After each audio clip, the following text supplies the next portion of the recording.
Tomar banho gelado faz bem pra saúde? Naruhodo. Bem-vindo ao Naruhodo, podcast pra quem tem fome de aprender. Eu sou Ken Fujioka. Eu sou Altair de Souza. E hoje é dia de quê? Fúteis e úteis. Altair, vamos pros recados da paróquia. Quais são? Número 1, vai no iTunes Store, dê 5 estrelas e faça o seu comentário. Isso aí. Número 2, indique um episódio do Naruhodo pra alguém que nunca ouviu o Naruhodo ou mesmo nunca tenha ouvido um podcast. Vamos aumentar o tamanho de nossa podosfera. E número 3, Altair. O número 3 é sobre ajudar a manter o Naruhodo no ar, Altair. Isso aí. E para contribuir, basta usar o aplicativo PicPay e assinar o apoio mensal de R$15. São 2 Coca Zero, querido ouvinte. Uma para o Altair e uma para mim. E como assinante, além da nossa gratidão, você terá 3 coisas. 1. Você terá acesso ao grupo secreto no Telegram, ou seja, assinante pode conversar com a gente e com a comunidade de ouvintes assinantes. 2. Você terá vantagens especiais. Por exemplo, assinante recebe os episódios no grupo secreto do Telegram antes de todo mundo. E 3. Você receberá conteúdos exclusivos. Por exemplo, assinante recebe episódios que só são distribuídos no grupo secreto do Telegram. Então é isso. Baixe o aplicativo PicPay e assine o apoio mensal. Com o PicPay você ainda vai poder pagar boleto, transferir dinheiro entre amigos, recarregar celular, sacar o saldo em qualquer banco 24 horas sem taxa. E olha só, no primeiro mês de apoio ao Naruhodo, você ainda tem um cashback de R$15. Isso mesmo, você assina e recebe seus R$15 de volta. Tá? Agradecemos desde já e participem, por favor. É isso aí. Antes da pauta, mais um recado. Naruhodo está abrindo espaço para as mulheres podcasters, porque representatividade é importante também na podosfera. O destaque de hoje vai para o podcast Meu Nome Não É Não, comandado pela Nayara Lima e Mirelle Campos. Ouça o recado que elas deixaram para você, ouvinte do Naruhodo, e conheça o podcast Meu Nome Não É Não. Bom dia, boa tarde, boa noite, pessoal! Olá, Kim, Altair e ouvintes do Naruhodo, tudo bem com vocês? Eu sou a Nayara Lima. Eu sou a Mirelle Campos e nós somos do podcast Meu Nome Não É Não, que traz resenha de livros, artigos e documentários, filmes também sobre o comportamento animal. A nossa proposta é compartilhar informações dos melhores especialistas e pesquisadores da área para assim estreitarmos a relação com os nossos pets. Afinal de contas, quanto melhor a gente conhecê-los, melhor será a nossa convivência, né, Mi? Com certeza! Como sabemos que os ouvintes do Naruhodo são sedentos por conhecimento, nós queremos convidar vocês para ouvirem o nosso podcast. Temos mais de 40 episódios, já resenhamos Seu Cachorro é um Gênio, Gato um Deus para Chamar de Seu, entre outros livros e artigos. Nós estamos nos principais tocadores de podcasts, é só procurar por Meu Nome Não É Não. Também estamos no Instagram, Facebook e Twitter e no nosso site, meunomenãoenão.com. Agradecemos muito o espaço que o Naruhodo oferece às mulheres podcasters e tchau! E chegamos ao momento Alura, querido ouvinte. Eu sei que nessa época de isolamento social a gente é bombardeado o tempo todo com lives, webinars, cursos, e embora o senso comum tente nos convencer de que estamos em home office, a verdade é que estamos sendo forçados a ficar em casa e tentando trabalhar em meio a uma pandemia. Então meu recado é, antes de mais nada, vá com calma e cuide de sua saúde mental. Dito isso, pode ser sim um bom momento para dar uma acelerada em sua carreira profissional. E é para quem estiver a fim de fazer isso que eu quero falar aqui da Alura, a maior plataforma de cursos online do Brasil. Tem mobile, programação, front-end, infraestrutura de tecnologia, design, user experience, marketing digital, data science, inovação, gestão, tem para todos os gostos. E a Alura não é só uma plataforma, ela é uma instituição de ensino, ou seja, ela garante a qualidade dos cursos que são produzidos por ela mesma. E funciona de um jeito muito simples. Você tem acesso a mais de 1000 cursos com uma única assinatura. Agora a vantagem, ouvinte Naruhodo tem desconto de R$100. Mas para ter esse desconto, precisa acessar a seguinte URL, anota aí, alura.com.br/promoção/Naruhodo. Repetindo, alura.com.br/promoção/Naruhodo. Altair, temos pergunta de ouvintes, Altair. Sim, uma pergunta que também estava esperando por quase 4 anos ser respondida. Mais de 4 anos até, Altair, porque olha, a primeira pergunta desse tema veio do Felipe de 2017, Altair. Pois é, olha só. E ele fala o seguinte: recentemente eu li que banhos gelados fazem bem para a saúde de diversas maneiras. Tratam a pele e o cabelo, aumentam a circulação e produção de testosterona, diminuem sintomas relacionados à depressão, dentre outros benefícios. Isso é mesmo verdade? Devo adotar banhos gelados no meu dia a dia? Temos também a pergunta do John Pinheiro, que diz o seguinte: que tal falar sobre o método Wim Hof? Há alguns estudos que falam sobre o efeito benéfico no sistema imunológico, sobre a imposição de disciplina, entre outros. Aí a gente também tem a pergunta do Guilherme Gonçalves, que diz o seguinte: talvez seja muito específico esse tema, mas está bem famoso no YouTube já há algum tempo. Um cara chamado Wim Hof. Ele ensina um tipo de meditação doida que teoricamente faz com que você seja capaz de entrar num lago gelado sem sentir frio, além de aumentar a imunidade e milhões de outros supostos benefícios. Lendo em sites, descobri que ele meio que copiou uma meditação tradicional chamada Tummo, que os monges utilizam para sentar e meditar em montanhas geladas sem roupa. As explicações que ele dá sobre oxigenação do sangue, alcalinidade, etc., soam muito como picaretagem, mas talvez algum benefício com mecanismos desconhecidos pela ciência. Mensagem também do Klaus Magno Becker, que diz o seguinte: um pesquisador de uma área não relacionada diretamente a processos mentais veio a mim falando da história desse holandês conhecido como Iceman, que quebrou algumas vezes o recorde de tempo de imersão no gelo. Ele me contava essa história como se fosse uma grande novidade científica. Eu sou extremamente cético e fiquei curioso para saber o que o Naruhodô tem a dizer sobre isso, pois me surpreendo com quanta coisa interessante o Altair consegue dizer até mesmo sobre os temas mais estranhos. O Johnny Hareton Fernandes, de Osasco, São Paulo, pergunta o seguinte: eu estava lendo uma matéria sobre se mergulhar em água fria faz bem para a saúde e gostaria de saber a opinião de vocês sobre o assunto.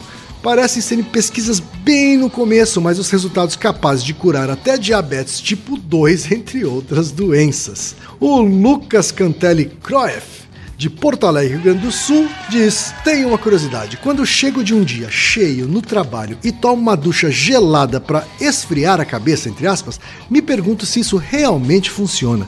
Existe uma correlação clara entre a temperatura do banho e a atividade cerebral antes e depois do banho? Também temos a mensagem do Carlo de Bortoli, de Caxias do Sul, Rio Grande do Sul, que diz o seguinte: eu tenho pesquisado e até tentado praticar alguns dias o famigerado banho gelado. Como sempre, quando surge alguma moda nesse sentido, há uma mistura de fatos científicos baseados em evidências, com experiências empíricas de algum coach quântico especialista em PNL. Realmente faz bem? Melhora a saúde? Ajuda na disciplina? E finalmente temos a mensagem do Fernando Nader Guzmán Silva, de São Paulo, capital, que diz o seguinte: eu vi uma reportagem sobre banho gelado e seus benefícios, e entre os benefícios estaria o aumento da imunidade. Realmente a imunidade pode melhorar através do banho gelado? Altair, é um tema só, mas várias questões. Muita gente interessada. Né? O que é que afinal a ciência pode afirmar a respeito desse assunto, Altair? A gente levou um bom tempo para responder essa pergunta, primeiro porque precisava reunir um corpo de evidências, o histórico por trás do efeito da hidroterapia, né, o efeito da água em qualquer instância, né, no caso aqui a água gelada, no corpo já tem centenas de anos. Mas assim, cientificamente, por estudos mais controlados, a gente tem poucas evidências ainda, estão a ser construídas, e a ideia desse episódio é trazer um pouco do estado da arte sobre o tema. Quer dizer, a gente esperou 4 anos, mas ainda assim a gente tem poucas certezas, é isso? Tem poucas certezas, e é interessante porque isso é uma forma de mostrar alguns problemas metodológicos que certos fenômenos geram, porque é difícil de estudar. Tomar banho frio parece muito trivial, mas tem vários problemas metodológicos, assim, e esse episódio é uma forma de mostrar isso. Que não é tão fácil atacar o problema quanto parece. Mas, Ken, você gosta de tomar banho gelado? Você costuma? Não, eu não costumo, não gosto, embora também não seja um adepto do banho super quente, mas já tomei banho gelado algumas vezes sim, muito pela força das circunstâncias, né, Altair? Não porque você queria, né? Não porque eu queria, assim, né? Então tá no meio do banho, o disjuntor cai, ou você tá numa casa mais roots que não tem eletricidade, nem gás, né? Enfim, já tive que tomar banho gelado sim algumas vezes. E na sua época como esportista, você recorria a banhos gelados eventualmente? Então, não era exatamente banho, mas eu cheguei a fazer algumas imersões em banheiras cheias de gelo. Na época, o preparador físico que nos submeteu a isso, né? Isso é um procedimento comum, inclusive, em atletas profissionais, isso. Né? Eu já fiz muito isso. Atletas de alta performance e tal. E na época eu compreendi que era uma forma não medicamentosa, vamos dizer assim, de anti-inflamatório, né? E também a gente usa de maneira mais localizada quando a gente tem uma topada, né? Algum tipo de impacto e que a gente usa tanto para a gente não inflamar quanto para inchar menos, né? Coisas do gênero. Eu também já tomei muito banho gelado. Aliás, é uma coisa muito, muito boa. Depois do judô, do treino pesado, entrar na banheira de gelo é uma coisa que no começo você sofre muito, mas depois você acostuma porque você vê os benefícios depois. Sim. Tá? Mas a gente está falando de esportistas, que é uma população muito restrita, né? Então, se funciona para pessoas que praticam esportes de alto rendimento, não quer dizer que funciona para todo mundo em toda situação. E uma outra coisa, Kim, você já ouviu falar desse método Wim Hof? Eu já ouvi falar, mas só de orelhada. Eu confesso pra você que eu nunca li nada a respeito. Mas o nome é familiar, assim, né? Sim. Então, é interessante que um ouvinte chama de Iceman, né, o Homem de Gelo, e o outro fala do método Wim Hof, são a mesma pessoa, tá? Certo. O Iceman e o Wim Hof é a mesma pessoa, inclusive o próprio nome dele é Wim Hof, que é o próprio nome da técnica. É um holandês que hoje deve ter em torno de 60, 61 anos, e ele sempre foi interessado em testes extremos com o corpo, assim, né? Mas sobretudo ligados à temperatura. Então ele tem vários prêmios Guinness, como a pessoa que permanece dentro de um balde de gelo, não com água e gelo mesmo, né? Que inclusive pode queimar a pele e tal. Permanece dentro de gelo por mais tempo, travessias com gelo, né? Ele correu uma meia maratona em pouco mais de 2 horas de bermuda, descalço e na neve. Eita! Né? Então, ele chegou quase no topo do Kilimanjaro, chegou no último ponto antes de chegar no topo do Everest, de bermuda e camiseta. Então, o cara tem os parafusos a menos mesmo, né? E ele também ele teve alguns prêmios em permanecer dentro da água, né, da água gelada, sem respirar por muito tempo. Tem todas essas técnicas de concentração, né, de controle. Então tem todos esses esportes extremos, né, que ele praticava. E com o passar do tempo, ele começou a ganhar notoriedade, claro, por causa do Guinness, né, dos prêmios Guinness. Ele ganhou uns 4 ou 5, né? Aí começou a ficar famoso e aparecer em programa de TV, toda essa coisa midiática que a gente conhece bem. E aí, com o tempo, depois de cerca de 8, 10 anos desses recordes, dessa prática que ele fazia, né, como apresentações, ele começou a criar um método próprio. Então, esse método próprio junta 3 elementos. A imersão em água fria, né, necessariamente, técnicas de respiração, né? Então, você tem técnicas de hipoventilação e de hiperventilação. A hiperventilação seria você respirar fundo e soltar o ar bem rápido, né? Então, tipo, isso é um exercício de hiperventilação, né? Certo. Então você alterna hiper com hipoventilação e exercícios físicos, né? Como movimentos de yoga, flexões, coisas do tipo. E aí ele chama isso de um método, que é o método Wim Hof, né?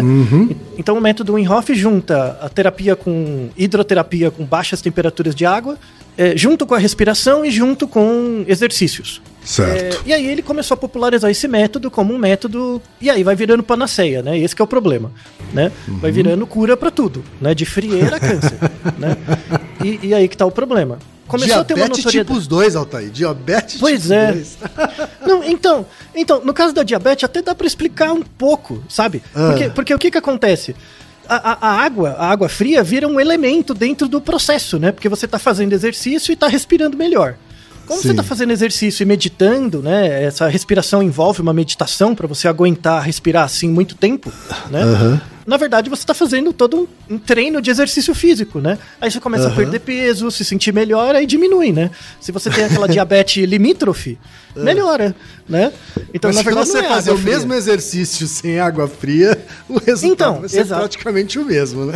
Isso, então. Entendeu a questão do método científico, né? Sim. Eu pego várias coisas que separadamente podem ter alguma junção, junto elas, transformo num método e vendo como um produto. E aí parece uma panaceia, e é o que acaba sendo. vou deixar 2 artigos, os artigos estão em holandês, mas dá pra traduzir fácil, mostrando que, porque assim, no caso do método Wim Hof, exercícios de respiração, se você não fizer direito, principalmente a hiperventilação, você pode desmaiar, né? Porque você entra a hipoventilação, na verdade, porque você aumenta a concentração de gás carbônico no sangue e, sobretudo, no cérebro. Isso é chamado de hipocapnia. É igual quando você prende a respiração muito tempo, sabe? Você começa a aumentar, porque você não tem troca gasosa, começa a aumentar a concentração de gás carbônico, né?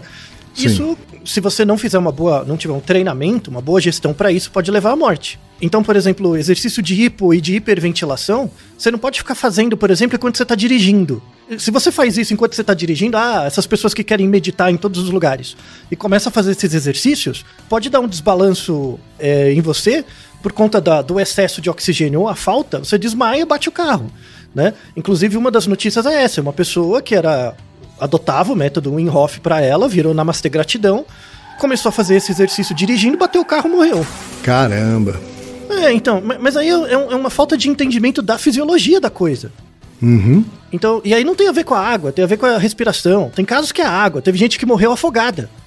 Por quê? Porque você começa a ficar dentro da água gelada, isso tem reações, vamos explicar o mecanismo. Se você não tiver um treino adequado, você pode também cair em hipocapnia e desmaiar e morrer afogado. Então, assim... Porque por intuição, vamos dizer assim, né, Altair, a tendência com contato com a água gelada, assim, né, é de, por exemplo, a pressão cair absurdamente, assim, não é? Então, tem vários mecanismos. Quando o contato é curto, com pouco tempo com água gelada, a sua frequência cardíaca aumenta, né, um pouco, e aí você tem algumas reações no corpo. Quando você passa a ficar muito tempo na água, a sua frequência cardíaca pode diminuir. Então, depende da quantidade de tempo que você passa na água.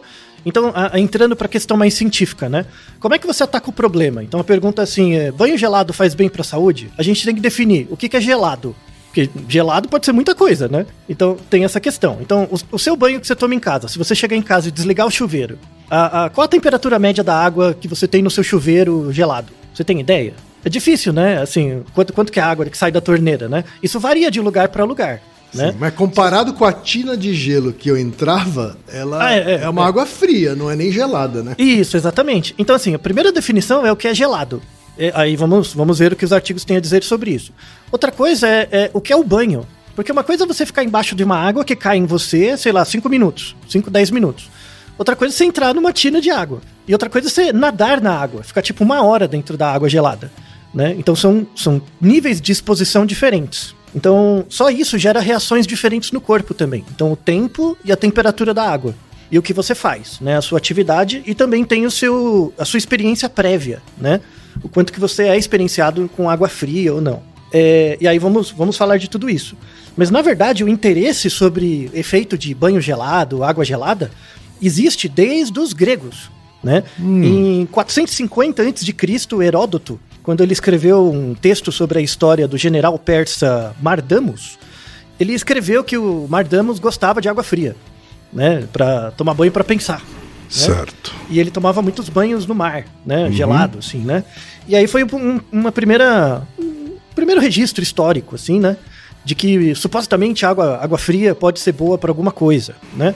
Mas aí passou por um grande período de crendices, né, sobre a água fria, até 1790, em que tinha um médico chamado James Curry, né? É bem interessante, eu vou deixar um texto sobre a vida dele, é uma vida bem interessante desse pesquisador, desse médico.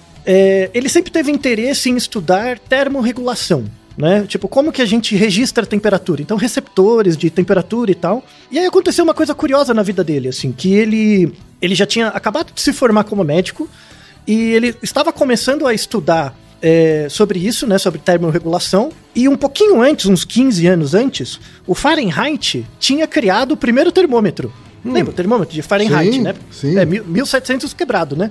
E ele ficou fascinado com termômetros, né? Para medir temperatura do corpo, oscilação de temperatura e tal.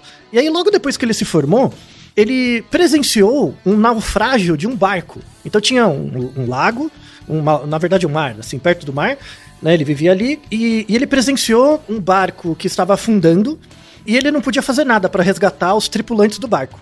Só que ele ficou observando ali durante 11 horas. Ele ficou 11 horas observando, porque o barco afundou e aí tinham 13 pessoas que estavam no mar. 11 delas, que era a tripulação do barco, né? 11 delas ficaram submersas no mar por cerca de 11 horas, tá? 11 pessoas submersas. 11 horas. 11 horas, dentro da água, né? Dentro do mar.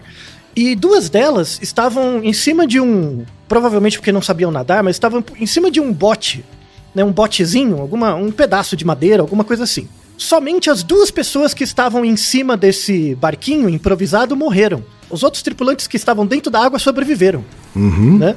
E ele ficou interessadíssimo nisso. Tipo, por que o cara que ficou dentro da água gelada não morreu e os caras que ficaram pegando vento e só se molhou morreu? Ele começou a fritar com isso. E aí ele começou a fazer vários experimentos de expor pessoas a temperaturas mais baixas pra ver a variação da temperatura no corpo e tal. E ele começou a ficar famoso no século XVIII, né?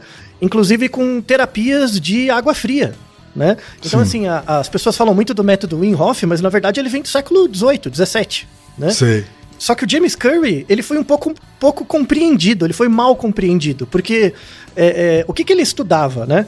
Ele estudava como a variação de temperatura afeta o organismo. Então não era necessariamente a água fria, mas a variação de temperatura, né? Então ele defendia que, por exemplo, quando a pessoa tinha febre, você podia dar um banho gelado nela. Mas você não podia, tipo, toma um banho gelado e volta, né? Essa variação brusca de temperatura é muito ruim, né? E hoje, fisiologicamente, a gente vê que é ruim mesmo, né? Então, quando você tem uma queda muito abrupta de temperatura, isso pode gerar alguns problemas. Não em todas as pessoas, mas em algumas pessoas suscetíveis, principalmente pessoas com problemas cardíacos congênitos, isso pode gerar alguma variação, tá? Tanto para cima quanto para baixo. Então, por exemplo, imagina você não tem treino de cair em água muito gelada e de repente alguém te empurra e você cai num lago gelado, de neve, sabe? 0 grau a água, né? Isso gera um choque, sobretudo parasimpático, né? Do sistema simpático do seu organismo, muito forte. Eu não sei se você lembra de alguma vez que você caiu, sei lá, ou se jogou numa cachoeira, onde a água é bem gelada. Me lembro. Você lembra da sensação que você sente? Por exemplo, você lembra da sensação quando você entrou na tina com gelo? Como que você descreveria a sensação? Acho que um choque, né? Primeiro. Isso, medo de morrer. Né? Um choque, né? Grita, né? Mas parece dor, né? Lembra a dor. E logo em seguida a dor vem uma sensação de anestesia total, assim. Isso. E você lembra da sua respiração? Parece que sua respiração fica curta? Sim. Quando você é exposto bruscamente à água fria, você tem 3 tipos de reflexo, né, do seu corpo, né? O primeiro é os receptores da pele registram essa variação brusca de temperatura. Isso tem um efeito respiratório, e tem um efeito nervoso. O efeito nervoso, no sistema nervoso simpático, logo quando você tem esse choque brusco de temperatura, ele vai gerar uma constrição dos vasos externos. Então imagina que a sua pele tem várias camadas. A parte de fora da pele que tem contato com a parte fria, o que vai acontecer? Os vasos sanguíneos vão contrair. Por quê? Porque o sangue carrega o calor, né? O calor que seu corpo produz passa pelos vasos sanguíneos, né? Como a parte de fora da pele está em contato com a água fria, o que ele vai fazer? Vai reduzir a quantidade de sangue que passa por ali para você não perder calor para a água. Então a parte externa da sua pele vai contrair. A parte interna da pele vai dilatar, vai ter uma vasodilatação na parte interna, para o sangue circular mais na parte interna do corpo, para você manter o calor lá dentro, né? Nas partes mais internas do corpo. Agora imagina que você é um monte de tubinhos, a parte de fora contrai e a parte de dentro abre. O que vai acontecer com sua frequência cardíaca? Imagina como se fosse um cano. Então tem um cano que passa sempre a mesma quantidade de água. A parte de fora dos canos eu espremo eles, e a parte de dentro eu abro. Só que é a mesma água, é a mesma quantidade de água, que vai parar de passar por um lado e vai começar a passar mais pelo outro. O que vai acontecer? Vai aumentar a pressão. Sim. Né? Principalmente quando tem esse choque forte, você tem um aumento da frequência cardíaca. Você tem um aumento da pressão interna, né, do corpo. Já foi notificado, tem casos assim, mas em geral com pessoas mais velhas ou pessoas que não têm preparo, né, para isso. Quando você acontece essa queda de temperatura muito brusca, às vezes a pessoa pode ter um AVC, por causa da diferença de pressão muito rápida, sabe? Então ela já tem uma predisposição, né? Então tem que tomar cuidado. E quando você cai na água, tem um reflexo respiratório. Então parece que a sua respiração não vai até o fundo do pulmão. parece que a respiração fica curta. E quando você cai, se você lembrar, né? Quando você entra na água fria, você não fica assim, né? Respirando curto, né? Isso também é um reflexo de hiperventilação, né? Você começa a oxigenar mais, né? Ter uma maior hiperventilação para você aumentar a temperatura do corpo também. Certo. Tá? Então, quer dizer, é o corpo que está reagindo assim voluntariamente para tentar aquecer. Para tentar pelo menos manter a homeostase da temperatura, para você não perder muito calor para o ambiente externo. Certo. Né? Porque a gente faz isso às vezes propositadamente, né? Sim. Dá para fazer isso propositadamente para tentar aumentar o batimento cardíaco, né? E por consequência aumentar a temperatura, né? Isso. E esse é o princípio das técnicas meditativas. Um dos nossos ouvintes citou uma técnica, né? Que é o Jie-Tami, né? Que chama Tami, essa técnica. É uma técnica utilizada no Tibete e tal. E a gente tem artigos que mostram isso, que são exercícios de hiperventilação. Você respira muito assim. Isso é bem descrito fisiologicamente, que quando você oxigena muito, você tem um aumento da temperatura, um aumento de poucos graus, mas tem um aumento da temperatura, sobretudo no tórax. Porque os músculos trabalham, né? Como se você fizesse um exercício tanto de oxigenação quanto de movimento dos músculos, né? É igual quando você puxa ferro. Quando você levanta peso, o seu músculo fica quente, né? Sim. Por conta do exercício mesmo, né? Então tem a parte do exercício e da oxigenação. Só que o seu corpo faz isso espontaneamente. Então, assim, quando você cai na água fria, já tem esse mecanismo de hiperventilação para tentar manter o calor, para você não perder, né, tanto calor para o ambiente. Tá? E aí gera também a dispneia, principalmente quando você mergulha na água. Né? Quando você mergulha na água, e aí eu lembro muito de cachoeira, assim, ou um lago bem gelado. Assim, quando você cai no lago, parece que seu pulmão some. Parece que não tem ar, não entra ar mais. Verdade. Né? Isso é um reflexo do corpo mesmo, né? De dispneia. Se a pessoa não é bem preparada para isso, ela não espera que isso vá acontecer, ela pode entrar em pânico e afogar. Né? Isso acontece. Inclusive, vamos deixar um relatório que mostra casos de afogamento que a pessoa não se afogou, inclusive eram pessoas que sabiam nadar. Elas não se afogaram por causa que não sabiam nadar ou que estavam num lugar que, sei lá, o mar era muito revolto. Não era isso. A pessoa simplesmente teve uma troca de temperatura muito rápida. Isso gerou uma ativação do sistema nervoso simpático, aumentou a frequência cardíaca, gerou uma hiperventilação, né? E mesmo a pessoa sabendo nadar, como ela não tinha autocontrole para perceber esses estados internos alterados do corpo, ela começou a ter muito gás carbônico por conta da dispneia e ela acabou desmaiando. E depois ela afoga. Certo. Né? Então a pessoa teve por conta da mudança de temperatura brusca, ela teve um efeito no corpo que levou a um aumento do gás carbônico interno, e aí ela desmaia. E aí por desmaiar ela afoga. Isso não é não é muito infrequente, tá? Tem um relatório que mostra que 20% dos casos de afogamento não é porque a pessoa se afoga, é porque na verdade ela desmaia e depois afoga, né? Uau! Sobretudo em locais onde tem água muito fria. Então, assim, inclusive esse eu considero um Naruhodo de utilidade pública para as pessoas, assim, mesmo pessoas que sabem nadar e tem boa segurança, né, na aptidão física. Tomar cuidado com um lugar muito frio, com água muito fria, porque ela pode, sei lá, você está acostumado a nadar numa piscina a 25 graus, ou 20 graus, né? Que é uma piscina fria, mas não é gelada. Sim. Aí você viaja, sei lá pra onde, pra Rússia, sei lá para os lugares lá do norte, aí você sabe nadar, todo pimpão, fortão, espadaúdo, bonitão, aí abre lá no meio da neve, abre um buraco, fala, pula aí. Você pula, morre, né? Porque você não tem esse treino de reconhecer essas questões ligadas ao sistema simpático do seu corpo. Sim. Né? É muito diferente. É muito diferente você abrir o chuveiro da sua casa gelado, que aí a temperatura média de um chuveiro, no Brasil, tá? Porque em outros países aí é gelado mesmo. No Brasil é em torno de 20, 22 graus, tá? Um chuveiro. Quando você vai numa piscina, né? Aquelas piscinas grandes, sei lá, 50 metros, a água costuma estar a 20 graus. 19, 20 graus, mais ou menos. E aí tem a água com gelo mesmo, gelada, a partir de 14 graus. 14 graus o negócio já tá frio, já tá gelado, tá? E essa dificuldade de padronização das temperaturas da água, porque elas geram efeitos diferentes do corpo.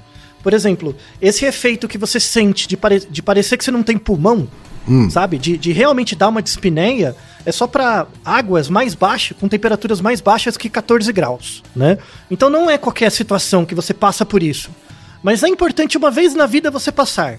Então quando você vai pro mar, aqui no Brasil, né? Quando você vai pro mar, o mar não vai estar 14 graus a água, vai estar mais quente. Então, em geral, no verão, né? Então, em geral, você, mesmo quando você mergulha no mar, você não sente essa coisa que parece que seu pulmão some. Quando você vai, sei lá, pra um local onde a água do mar é fria mesmo, você vai pro Chile, por exemplo, que lá a água é gélida, é gelado mesmo.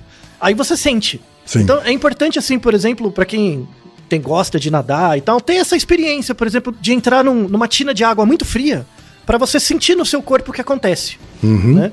Porque aí você vai ter uma experiência de saber o que esperar quando você estiver nadando numa situação assim.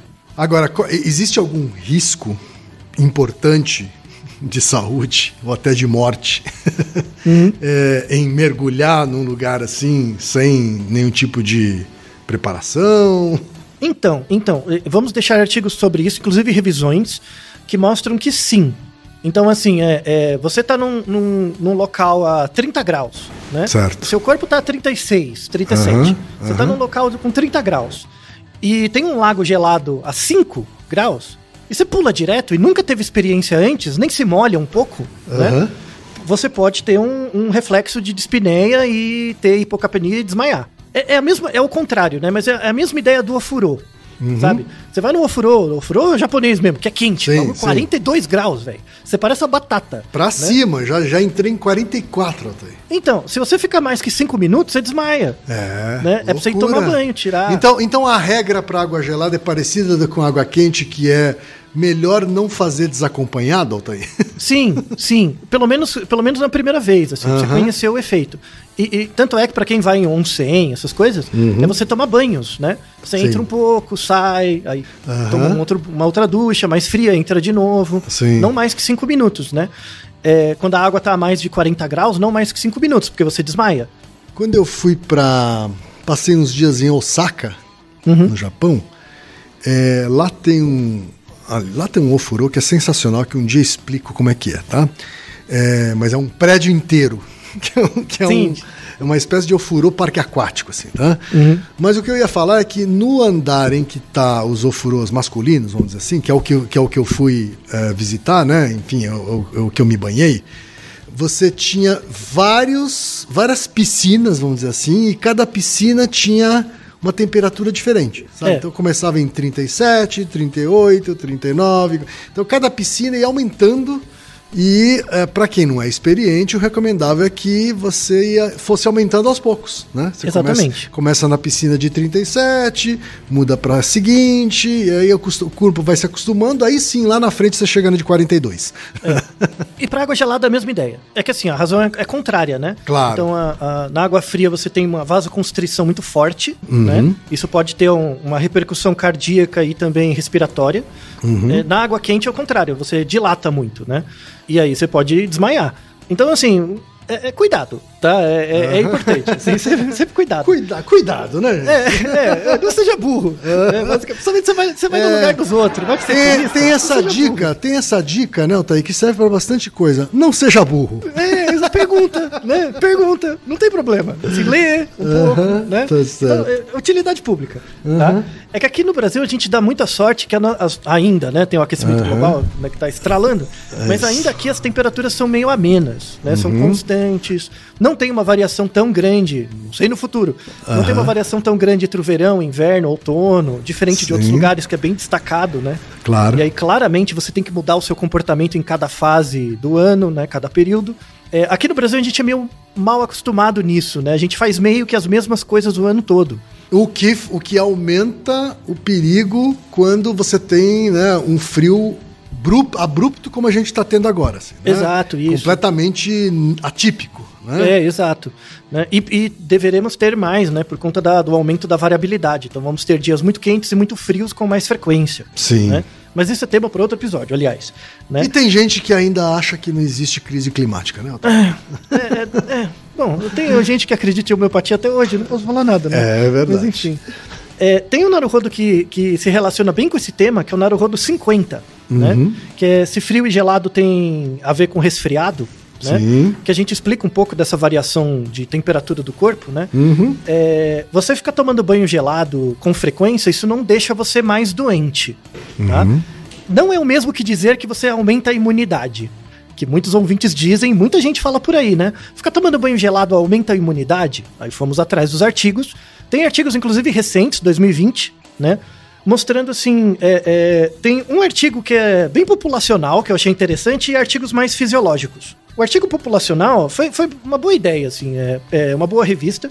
Eles pegaram 2.300 pessoas e dividiram em 2 grupos. O primeiro grupo, todo mundo tomava banho de manhã, tá? Era o controle, todo mundo tomava banho de manhã, só que nos últimos 90 segundos do banho, então assim, você tava tomando banho, tomava lá seus 10 minutos de banho, nos últimos 90 segundos você vai deixar gelado, tá? O finalzinho do banho é gelado. Um grupo fazia isso durante 3 semanas, e o outro grupo não, tomava o banho normal. E aí eles foram acompanhando essas pessoas, verificando quantos dias de trabalho elas tiveram, e quantos dias de trabalho durante esse período de 3 semanas elas ficaram doentes, tá? Com resfriado, com sintomas de resfriado. E deu diferença entre os grupos. Né? Olha só. Então, só que aí você vai... O importante não é saber se tem diferença estatística, é saber o tamanho do efeito da diferença. Então, as pessoas que tomavam 90 segundos de banho gelado no final do banho todo dia, em média, tiveram uma diferença de 1 dia doente. Uhum. Ficaram 1 dia a menos doentes do que as outras. Sei. Ou seja, populacionalmente tem até um efeito marginal. Mas quando você vai para o indivíduo, né, 1 dia a mais ou a menos não faz diferença nenhuma. Então, assim, essa evidência populacional, esse artigo tem um viés, né, que assim, eles não mediram no sangue quantidade de linfócito para ver resposta imunológica, essas coisas. Só viram quantos dias as pessoas faltavam no trabalho porque ficavam doentes. E a diferença foi 1 dia, que é muito pouco. Aí tem um outro artigo, só que o problema desse outro artigo era o N pequeno, em que eles pegaram um grupo de pessoas que tomavam banhos frios. Na verdade, mais que banhos frios, eles fizeram um experimento que a pessoa ficava 1 hora no banho gelado. Tá? Que nem você lá no treinamento ficava 1 hora na tina de gelo. Sim. Né? E o outro grupo não, né? O outro grupo ficava numa água, temperatura normal lá, e o outro ficava 1 hora na tina de gelo a 5 graus. Aí você vai ver, o tamanho de amostra era 14 pessoas, o tamanho é pequeno. Mas aí ele tá realmente fazendo uma manipulação, né? No real, assim, né? Só que de uma forma não naturalística, porque ninguém fica 1 hora no banho gelado. Então ele tá tentando ver um efeito grande. E aí eles coletaram sangue, viram vários marcadores de estresse inflamatório, de questões ligadas à imunidade. E aí eles viram que a diferença na imunidade tendeu a 0. Não tinha diferença. Só que as pessoas reportaram se sentir mais animadas, mais ativas, né? Tipo, tomar banho gelado dá aquela alegria de viver, sabe? Tipo, igual levar um tapa na cara, dá aquela alegria de viver. Então elas se sentiam mais motivadas, né? Certo. Então o que a gente pode dizer agora, assim, à luz das evidências que a gente tem hoje, é que a mudança na imunologia das pessoas que tomam banhos frios com frequência é muito pouco diferente para dizer que é clinicamente diferente. A diferença é muito baixa. E aí eu tenho até uma especulação, que é uma especulação interessante, porque assim, eu quero fazer um estudo em que um grupo toma banho gelado e o outro não. Como que você faz o cegamento? Você concorda que não dá pra cegar? Não tem como fazer um estudo cego, né?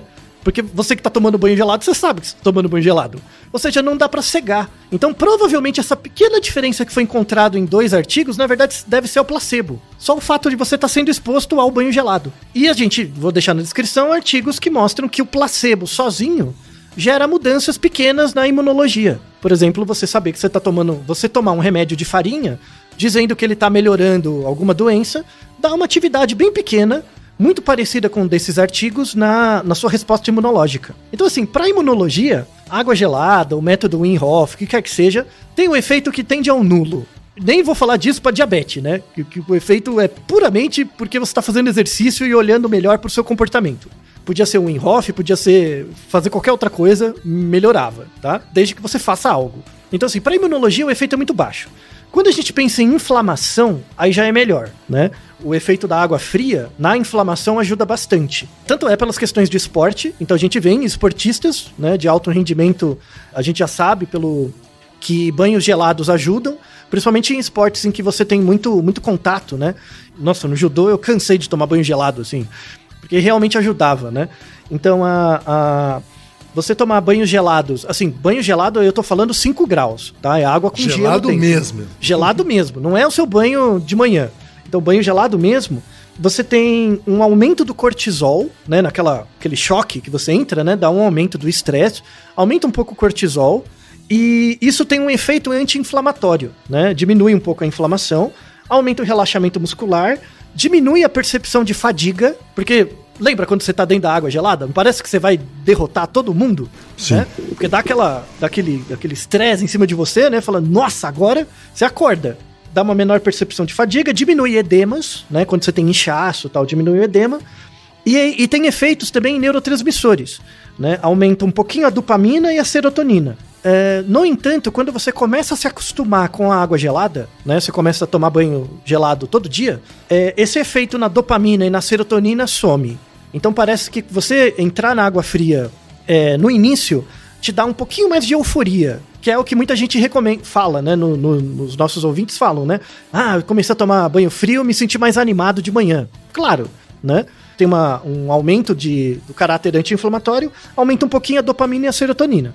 Depois que você tá 6 meses tomando banho todo dia, e você já habituou o banho gelado, diminui esse efeito da dopamina e da serotonina. Parece que você habitua. Então você não tem esse efeito de motivação maior. E quais são os aspectos ruins, pensando em esporte, né? Quando você toma banho gelado com frequência, mas aí é um efeito local, né? Diminui a sua força e agilidade. Então, quando você está no meio do banco gelado, você fica mais fraco fisicamente, porque seu corpo está relaxado, né? E a sua velocidade diminui, obviamente, porque você está gelado, né? Então, sai no frio aí para ver se você consegue dar um pique. Você sai todo broico para dar o pique, né? Não funciona. E você tem a ação também da água fria em na verdade, uma citocina e um hormônio. Tem uma substância no nosso corpo produzida pelo rim, que chama eritropoetina, e ela ajuda a gerar um fenômeno no nosso corpo que chama eritropoiese, que é a produção de células vermelhas, hemácias, tá? Uhum. Então imagina, quando você entra na água fria, você tem uma estimulação desse EPO, né, a substância EPO. Esse EPO aumenta um pouquinho a produção de hemácias para oxigenar mais o corpo, né, o sangue. Muita gente usa o EPO, a substância EPO, né, como uma citocina, usa muito ela como doping, né? Então imagina, você é um corredor, você quer aumentar sua capacidade cardiorrespiratória para correr mais longe por mais tempo, você pode tomar um doping com EPO para o seu corpo produzir mais hemácias para você ter mais oxigenação. Então se você, agora na Olimpíada, foi detectado, você tomou EPO, perde tudo. A água fria ajuda aumenta um pouquinho essa substância, e a água fria também ajuda a liberação de um outro hormônio, que é a aldosterona, né? Aldosterona? Aldosterona também produzida pelo rim, ela regula o balanço eletrolítico. Quantos íons o seu rim capta ou não? Principalmente sódio, tá? Mas tem o potássio e tal. E é por isso que quando você fica dentro de uma banheira, por exemplo, dá vontade de fazer xixi. Já sentiu? Quando você fica dentro de uma banheira, assim, vale com água quente, mas é muito mais forte com água fria. Quando você tá dentro de uma banheira de água fria, fica assim uns 5, 10 minutos, vai começar a dar uma vontade louca de fazer xixi. Por causa do efeito da aldosterona. Eu não me lembro de ter tido vontade de fazer xixi no gelado, mas eu me lembro de sentir vontade no quente. Engraçado, então, né? Talvez porque você tenha passado mais experiência na água quente do que na fria. Né? Sem dúvida. A água quente também dá esse efeito, mas é menor. Na água fria é mais forte. Dá mais vontade de fazer xixi. A diurese aumenta. E aumenta um pouco a sua taxa metabólica. Por quê? Porque seu corpo está tentando manter calor, então aumenta a sua taxa metabólica um pouquinho também. Você tomar banho, por exemplo, ficar 20 minutos dentro de uma tina gelada, 5 graus, gasta quase 300 calorias. Seu corpo trabalhando para manter você quente. Então não deixa de ser um exercício também, né? É interessante. Para começar a fechar, né? Eu fiz uma apresentação, né, das evidências ligadas ao efeito da água fria, né, principalmente a gelada, no organismo. Tem efeitos positivos ligados à imunidade. O efeito tende ao nulo, é muito próximo do placebo. Já a questão anti-inflamatória é legal. Tem um artigo, 2021, inclusive, que é um estudo. Eles aplicaram uma variação do método Wim Hof, em que pessoas entravam na água fria, faziam exercício de respiração e alguns exercícios físicos, né? Uhum. Só que essas pessoas tinham um problema de coluna, né? Que é chamado espondilose. Espondilose é basicamente uma artrose na coluna. A pessoa vai ficando mais velha, a coluna vai perdendo a mobilidade. Então vai dando uma certa artrose na coluna. Eles queriam saber se esses banhos de água fria, gelada, né, no caso, com a respiração e o exercício, reduzia a inflamação, né? Porque a artrose é um processo inflamatório. que as pessoas têm. E aí parece que reduz um pouco, né? Reduz um pouco. Então, assim, para pessoas em algumas condições específicas, esportistas, pessoas com problemas ligados a características inflamatórias, como artrose, artrite, doença autoimune, por exemplo. A doença autoimune é uma pessoa que tem um nível de inflamação basal mais alto, né? Então, às vezes, esses banhos de água fria ajudam, né, a reduzir um pouco o estresse inflamatório. Aí vale a pena a gente voltar na história do Wim Hof mesmo, né, do Iceman, né? Uhum. Como ele é uma pessoa que está viva, né, tem 60 anos hoje em dia, ele foi muito estudado, porque ele realmente faz coisas impressionantes assim com a água, né, de ficar no gelo e tal. E de forma muito a sorte científica que a gente tem, ele vem de uma família grande, ele tem mais 8 irmãos, né? E ele é gêmeo, ele tem um irmão gêmeo, né? Olha só. Ele tem um irmão gêmeo e o irmão gêmeo não faz nada disso. Nada dessas coisas de gelo, de nada. Né? E aí tem um artigo, 2014, vou deixar pra vocês darem uma lida, em que eles fizeram um estudo dos dois. Eram gêmeos univitelinos. Olha só. Ele tem um gêmeo igualzinho a ele, que não faz nada dessas coisas de gelo, né? E aí eles queriam ver se tinha uma questão genética, fisiológica ali, né? Então, pegaram os dois, né? Colocaram num ambiente a 30 graus, depois num ambiente a 13, né? E viram variação no tecido adiposo marrom, né? Na atividade do tecido adiposo marrom, que é um tecido que é ativado quando a gente tá passando frio. Tem uma estimulação disso, tem uma substância que mostra essa estimulação. A sensação termal, medida cardiovascular, né? Variabilidade cardíaca e tal. E viram que a diferença entre os dois era 0. Você tá brincando. 0. Então os dois irmãos são iguaizinhos. Só Você que tá dizendo que o outro, biologicamente, o outro poderia fazer a mesma coisa que o Iceman faria? Poderia. Então os dois irmãos são iguais, né? Mas por que um virou o Iceman e o outro virou o José Carlos, né? Tipo o Sol, né? Por quê? Por uma questão puramente comportamental. É puro treino mesmo. Ele condicionou, quero fazer isso, gosto, e fez, né? Assim, fisiologicamente, por causa material e formal, não tinha nada. Era puramente causa eficiente. Exposição, né? E aí, esse estudo tem um viés, né? Muito interessante. Porque quando eles estavam na água a 13 graus, você tinha que aguentar lá uns 15 minutos, né? Mas você podia parar. O José Carlos lá, ele não aguentou os 15 minutos, né? Porque ele não tinha tanto treino, né? Sim. O Iceman, ele ficou os 15 minutos, claro que eu vou ficar 15 minutos, 13 graus, eu sou o Iceman. 13 graus, aqui é um ofurô pra mim. Moleza. É claro, né? Só que, pra ele aguentar os 13 graus, ele começou a fazer, e isso foi um viés, ele começou a fazer aquela respiração tumo, a respiração que os tibetanos fazem, que faz parte do treino Wim Hof. Que um dos nossos ouvintes chegou a mencionar. Isso. E esse treino de respiração, de hiperventilação, faz o quê? Aumenta a temperatura interna do corpo. E é por isso que ele aguentou, isso foi um viés. Então, assim, a gente tem que, fazendo um estudo sistemático do Iceman versus o irmão dele, causa material e formal não tem diferença nenhuma, eles tiveram a mesma reação, só que a causa eficiente para o Iceman ou o Wim Hof aguentar é porque ele tinha esse conhecimento do comportamento ligado a técnicas de meditação e respiração, né, desse método Tumo, e ele aumentou a temperatura do corpo dele para conseguir aguentar ficar na água a 13 graus. Então vemos que, assim, qualquer pessoa pode aprender, né, a melhorar sua resiliência frente à água fria, com principalmente técnicas de respiração. E aí a técnica de respiração, quando você faz esse treino de hiperventilação, né, você tem que fazer a meditação junto para aguentar fazer mais tempo. Vamos deixar um artigo, inclusive, bem interessante disso, que eles usaram EEG, nesses meditadores com respiração, hiperventilação lá. Tinha uma condição, com o EEG na cabeça, que eles pediam pra pessoa só fazer a respiração. Só fica lá. Só fica fazendo isso, né? E depois faz com a meditação. Tipo, se concentra e faz, né? Certo. Com a meditação, a pessoa aguentava fazer muito tempo. Muito mais tempo, né? Então, na verdade, a meditação é uma forma de sustentar a respiração para ter mais efeito. Porque sozinho você não consegue, a pessoa começava a passar mal. Você começa a hiperventilar e aí você começa a ter muito oxigênio demais, e aí você acaba desmaiando, né? Certo. Então, que assim, é o problema que os mergulhadores têm também, né? Às vezes, Isso, dependendo da maneira como o tanque deles é feito, né? Se tiver pouco regulado, pode dar o mesmo problema. Pode dar o contrário, né? Gerar hipocapnia, então o cara, na verdade, tem excesso de gás carbônico Isso gera um afogamento, é muito perigoso, né? Tem que tomar muito cuidado. Você já viu aquele mentalista, David Blaine, tá aí?